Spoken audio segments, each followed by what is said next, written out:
This Netflix movie starred three black characters: Slick, Yo-Yo, and the main character, Fontaine. Now, just to give you a heads up, this may have some spoilers. I'll try to limit the spoiling as much as possible as I can in this review. But with that said, let's get it.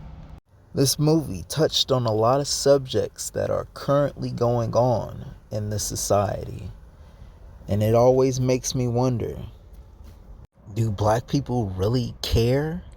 I mean, actually care. Now, from looking at the cover of this, I think it tells us how many times Fontaine has been brought back. Now, spoilers.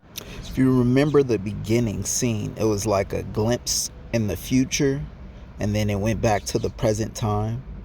There was a part where Fontaine came back and saw like a guy walking in the middle of the road with a gray sweater on, and it looked like a blood spot on his shirt. And then he got swooped up by that black vehicle. I believe that's the first time Fontaine had supposedly died. They presumed he was dead, but they messed up that time. So then they had to capture him and then take him back to do whatever or to end his life.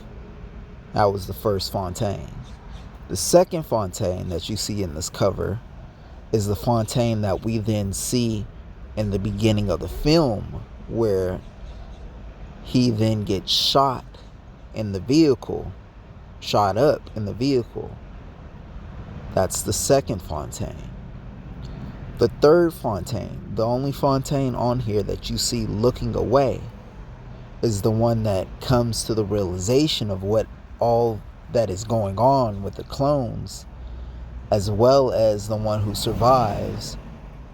And he's the one that sees the other clone that was in the middle of the road with the gray sweater that got picked up by the black vehicle or Escalade.